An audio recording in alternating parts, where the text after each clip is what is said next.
और ये बात जैसे ही मां कुंती को पता चली, मां कुंती खड़ी खड़ी वहां सुन रही, और जैसे ही सुनी कुंती ने कृष्ण कृष्ण कृष्ण कृष्ण कृष्ण कृष्ण कहते कहते अपने प्राणों का परित्याग वहीं कर दिया, कृष्णमय होकर के अपने जीवन लीला को समाप्त कर दिया। जिस प्रकार महाराज दशरथ राम कहते कहते अपने प्राणों को त्याग दिए, उसी प्रकार आज मां कुंती ने भी कृष्ण कृष्ण कहते कहते अपने जीवन को त्याग दिया, अपने प्राणों को त्याग दिया और दिव्य ज्योति स्वरूप होकर के कृष्ण चरणों में विलीन हो गए। बोलिए कृष्णचंद्र भगवान की। पांडवों ने कहा हम भी यहाँ रहेंगे नहीं, और राजकाज से छोड़ दिया। तो जिस बालक का नाम परीक्षित, उस बालक को जो है छोटी सी 5 वर्ष की अवस्था में ही उसको राजगद्दी पर बिठा दिया। बाबा मैं कैसे राज चलाऊंगा, कैसे बर्गर में भागवत हो रही है, वहाँ पर शूटिंग कर रहा हूँ। उपदेश किया जीवन, क्या उपदेश किया? एकदम गुरुजी बुजुर्ग लोग हमारे लिए उपदेश करते हैं, उपदेश किया। कैसा सुंदर उपदेश किया, बोले देखो जीवन धन्य, कभी भी अपनी आंखों के आगे पाप होते हुए नहीं देखना। इस कथा का श्रवण मात्र से जीवन धन्य हो जाएगा। रोकने की क्षमता है। यह गुरुजी के जस्ट बगल से मैंने शूटिंग किया है। और क्षमता नहीं है तो आंख बंद करके वहां से चले आए। अपनी आंखों के आगे पाप होते हुए नहीं देखना। जीवन में कभी भी अतिथि का तिरस्कार नहीं करना। गौ सेवा, ब्राह्मण सेवा, संत सेवा, इसमें अपना ध्यान लगाना। और ये वस्तुएं जिसके जीवन में है वह जीवन धन्य है, वही राजा धन्य है।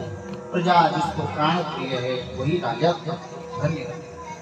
ये लोग अपने देह का परित्याग करते चले गए और अंत में महाराज धर्मराज जो शरीर के सहित स्वर्गधाम के लिए पधारे, कुछ क्षण के लिए उनको भी नरक दर्शन करना पड़ा। ऐसा श्रीमद् भागवत महापुराण में वर्णन, महाभारत में भी वर्णन आता है। महाराज धर्मराज को अपने धाम की प्राप्ति हुई। इधर परीक्षित महाराज बड़े हुए, उनके सलाहकार एवं जो सेवक थे उनके द्वारा उनके घर में 5 पुत्रों ने जन्म लिया, जिनमें सबसे बड़े पुत्र का नाम है जन्मेजय। जन्मेजय नाम के पुत्र ने जन्म लिया। सबसे विशेष पुत्र है जन्मेजय। और जब पुत्र राजकाज संभालने योग्य हो गया तो महाराज परीक्षित ने जो है राजकाज का जो कार्य था उसे छोड़ दिया और अपना जीवन साधु सेवा में लगाने लगे, साधु सेवा में चलने लगे। छदम भेष हुआ। कैसा भाव उत्पन्न हुआ? महाराज परीक्षित के हृदय में भाव उत्पन्न हुआ, मेरे बाबाओं के समय का खजाना है, थोड़ा देखूं तो सही क्या चीज है बाबाओं के खजाने में। और एक स्वर्ण मुकुट वहां देखा, सोने का मुकुट उनको देखा। उस सोने के मुकुट को पहन लिया तो बस अपने सर पर, और स्वर्ण मुकुट को पहन करके वन में चले गए। जब स्वर्ण मुकुट को पहन करके वन में गए तो उन्होंने वन में एक दृश्य देखा। एक गाय और एक बैल दोनों ही रो रहे हैं, एक दूसरे को सांत्वना दे रहे हैं। वो गाय कोई और नहीं, देवी पृथ्वी है। वो बैल कोई और नहीं, वो है धर्म है। पृथ्वी रुदन कर रही है क्योंकि उसके ऊपर पापाचार हो रहा है। और बैल जो है धर्म स्वरूप। महाराज जी के एक शब्दों में उसको समझा रहे हैं, वो शक्ति है, वो पावर है, बस इसको सुनिए तो। लेकिन उसी समय कलयुग का आरंभ हुआ, कलयुग का आगमन हुआ। नग्न तलवार हाथ में लेकर के कलयुग धर्म उस समय एक पैर पर खड़ा हुआ। इस कलिकाल में धर्म एक पैर पर खड़ा हुआ।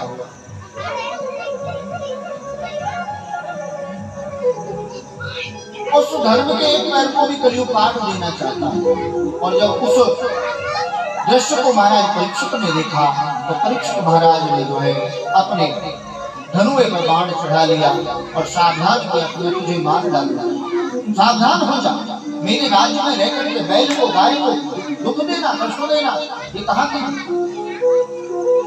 महाराज ऐसा भाव कलयुग ने हाथ जोड़ लिए। महाराज धर्ममुखी है परीक्षित, भगवान मेरे से भूल हो गई, नहीं करूंगा ये अपराध।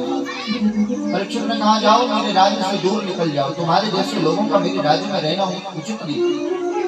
लेकिन हाथ जोड़कर के शरण में पहुंच गया। कलयुग ने कहा महाराज जाऊंगा कहाँ, पूरी पृथ्वी पर तुम्हारा ही तो राज है, इधर क्या?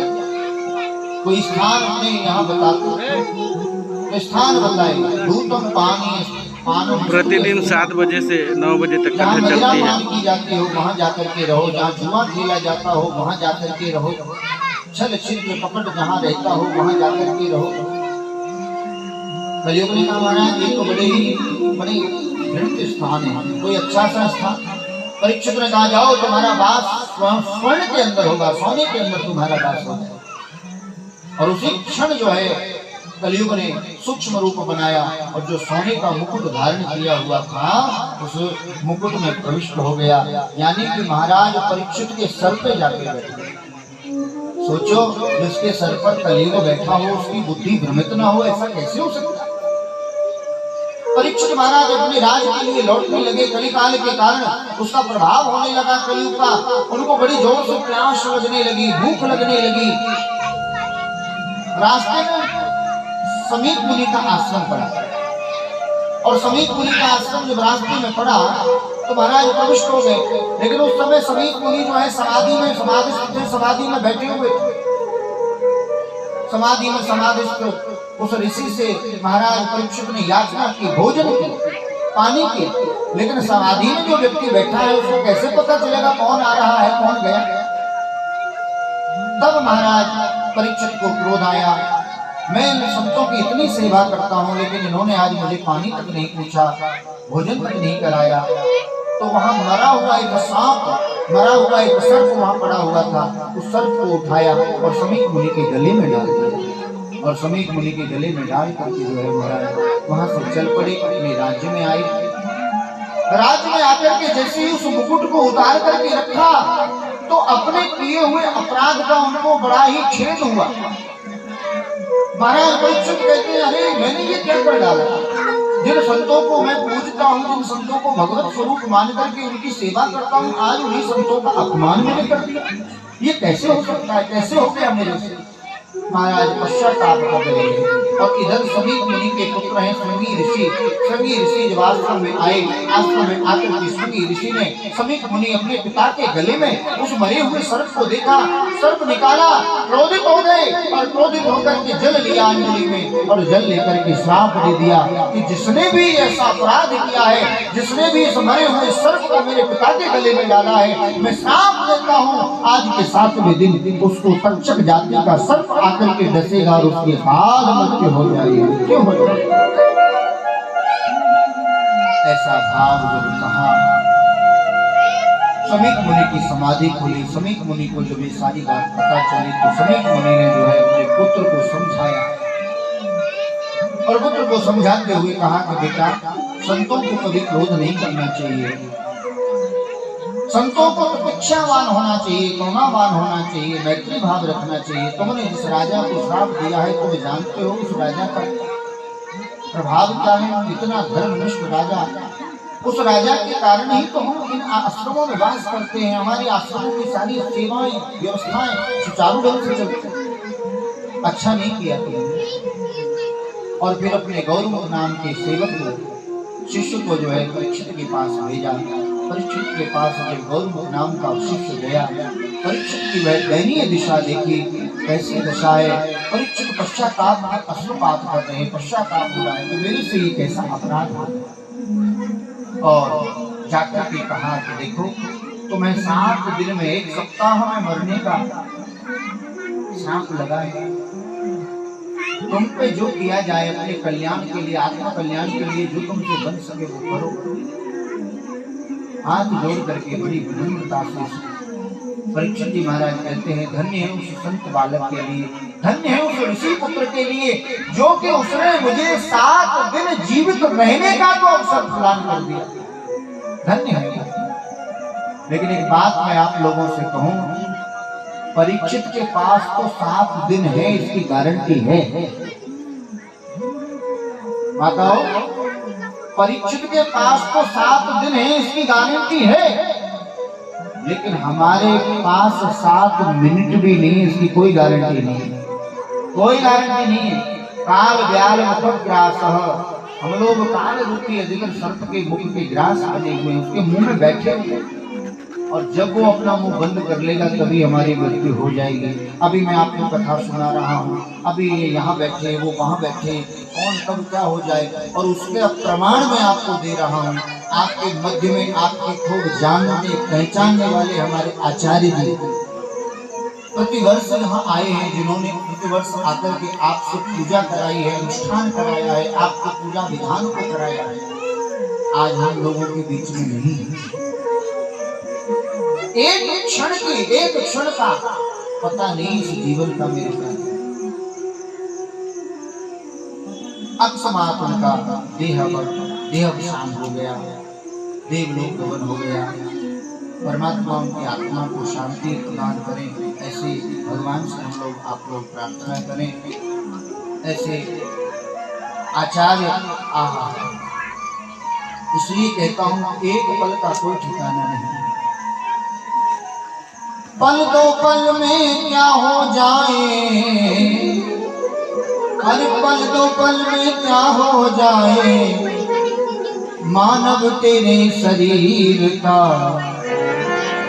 कुछ पता नहीं तकदीर का, कुछ पता नहीं तकदीर का, कुछ पता नहीं तकदीर का, कुछ पता नहीं तकदीर का। ओ पल दो पल में क्या हो जाए, पल दो पल में क्या हो जाए, पल दो पल में क्या हो जाए, पल दो पल में क्या हो जाए, मानव तेरे शरीर का। सोते बैठते जागते उसको याद करते रहो, बस उसी में चले जाओ। क्योंकि कोई पता नहीं अंतिम समय में राम नाम मुंह से निकले ना निकले, हैं? तो इसलिए कहा है कोई पता नहीं तकदीर का। महाराज परीक्षित ने अपने पुत्र जन्मेजय को राजताज दिया, उसका विवाह राज कराया, राजपाट दिया और राजपाट देकर के जो है वन के लिए गमन किया। सुप्रताल, जब हम लोग दिल्ली जाते हैं, दिल्ली के समीप में ही जो है सुप्रताल नाम का स्थान है, जहाँ सबसे पहली कथा सुखदेव जी महाराज ने परीक्षित के लिए श्रवण कराई। महापुरुष सारे संत समाज एकत्रित होकर के परीक्षित के पास पहुंच गए और सभी का केवल एक ही मंथन है कि भाई क्या किया जाए, कैसे परीक्षित का कल्याण हो, ऐसा क्या उपाय किया जाए। सभी एक ही चिंतन में लगे।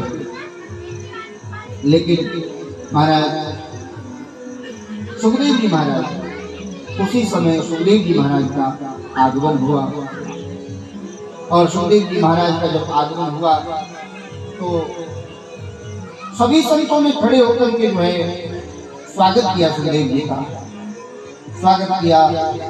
और सभी संत जो चर्चा कर रहे थे कि परीक्षित का मोक्ष कैसे होगा, आज वही सब संत कहते हैं कि परीक्षित के मोक्ष को अब कोई रोक नहीं सकता, परीक्षित का कल्याण होकर के ही रहेगा। सुखदेव स्वामी जैसा संत जिसे मिला, उसका कल्याण ना हो ऐसा कैसे हो सकता है। और महाराज सभी संतों ने जो है बड़े भाव से प्रेम से उनका स्वागत सम्मान किया, अभिवादन किया और अभिवादन करके जो है उनको आसन दिया, आसन देकर के उनको बिठाया। कल्याण तो परीक्षित का तभी हो गया जब संत समाज एकत्रित हुआ, क्योंकि भगवान शिव कहते हैं कि गिरजा संत समागम। भगवान शिव पार्वती से कह रहे हैं, हे गिरिजा, हे पार्वती, गिरजा संत समागम कृपा न हो, यह गावहीं वेद पुराण। ये संतों का समागम भी साधन भी कभी मिलता है जब भगवान की हमारे ऊपर कृपा होती है। और ये भगवान की कृपा हुई परीक्षित के ऊपर, संतों का समागम भी मिला और सुखदेव स्वामी का दर्शन भी प्राप्त हुआ। तत्रा भगवद भगवान व्यास पुत्रो यदृच्छयागामत मनो नपेक्षे, अलक्ष्य लिंगो निज लाभ तुष्टो, वृतस्य बालेर अवधूत भेषः, वृतस्य बालेर अवधूत भेषः। अवधूत भेष में जो है श्री सुखदेव स्वामी का आगमन हुआ और सुखदेव स्वामी की लंबी लंबी भुजाएं, घुंघराले केश, नील वर्ण और केवल शरीर पर एक लंगोटी लगाई हुई है, एक कौपीन धारण किया हुआ। सुखदेव स्वामी को धारे और आदर के आसन लिया। सभी संतों ने अभिवादन किया। हाथ जोड़ करके परीक्षित खड़े हो गए और हाथ जोड़ करके परीक्षित खड़े हुए और खड़े होकर के जो है बड़ा सुंदर प्रश्न किया। ऐसा सुंदर प्रश्न किया, अथः पृच्छामि संसिद्धिं योगिनां परमं गुरुं पुरुषस्य यत् कार्यं नियमानस्य सर्वथा। अनरोको ए दुनियादारो दुनिया से ज्यादा, रोको ए दुनियादारो दुनिया से ज्यादा, रोको ए दुनियादारो दुनिया से ज्यादा, रोको ए दुनियादारो दुनिया से जा रहा हूँ, रोको ए दुनियादारो दुनिया से जा रहा हूँ, रोको ये दुनिया वालों। दुनिया से जा रहा हूँ, रोको ए दुनियादारो दुनिया से जा रहा हूँ, रोको ये दुनियादारो। और यम खींचता है मुझको, यम खींचता है मुझको, यम खींचता है मुझको, यम खींचता है मुझको। पतियों मेरे प्यारो यम खींचता है मुझको, पतियों मेरे प्यारो दुनिया से जा रहा हूँ, दुनिया से जा रहा हूँ, दुनियादारो दुनिया से जा रहा हूँ।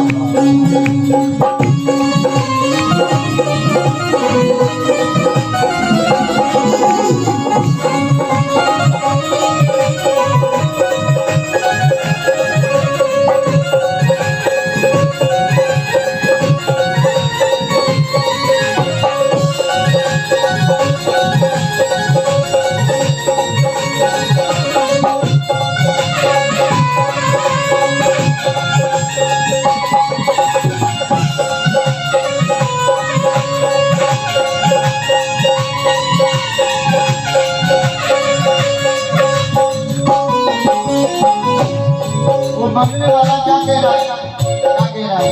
बहुत पैसे वाला था जो मर रहा था, वो सेठ बड़ा पैसे वाला था। वो कह रहा है कि भाई मेरा पैसा इधर ही रह जाएगा, मेरे हाथ नहीं जाएगा। एक काम करो, बच्चों से कहा, बोले एक काम करो, नोटों के जो बंडल रखे हुए हैं ना अलमारी में, बोले हाँ हाँ, बोले उनको लेकर दिया। नोटों के 20 बंडल छाती पे मेरी रख दो, नोटों के 20 बंडल छाती पे मेरे रख दो, नोटों के 20 बंडल छाती पे मेरी रख दो, नोटों के 20 बंडल छाती पे मेरे रख दो, छाती पे मेरी रख दो, छाती पे मेरे रख दो, छाती पे मेरी रख दो। क्यों? बोले क्या? वाह महाराज वाह, मजा आ गया। क्यों? अरे धनवान था मेरा रो, धनवान था मेरा रो, अरे निर्धन न करके मारो, धनवान था मेरा रो, निर्धन न करके मारो, दुनिया से जा रहा हूँ, दुनियादारो दुनिया से जा रहा हूँ, दुनियादारो दुनिया से जा रहा हूँ, दुनियादारो दुनिया से जा रहा हूँ, ये दुनियादारो